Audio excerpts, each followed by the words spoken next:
This is the Wednesday evening KRQE.com webcast. Mark Ronchetti starts with the weather. We are looking at fewer storms across the area over the next couple of days thanks to high pressure sliding in closer to the state. So we'll recycle the moisture we already have, especially over the mountaintops where the storms will form first and eventually roll into the valleys, but not in the kind of fashion we've seen over the past couple of weeks. The 90s return as well with warmer conditions through the weekend into next week. The good news is the high shifts a little farther back toward the east, and that will open the moisture door from the south.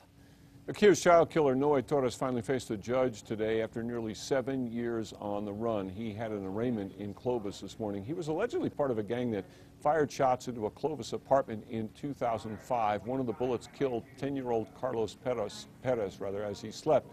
Carlos's older brother was the intended target.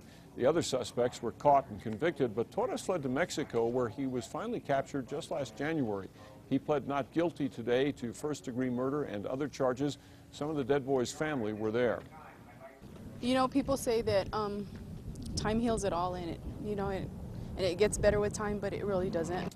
DA Matt Chandler hopes to bring Torres to trial by the end of the year. Torres is being held without bond at the state prison in Santa Fe. Recent rains have eased the fire threat in most of New Mexico, but has there been enough in the Albuquerque area to ease fire restrictions in the Bosque? City and county fire officials have been looking at that today. They will announce their decision tomorrow.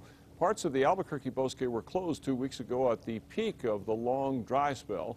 The decision on whether to reopen them depends largely on what tests show about moisture levels.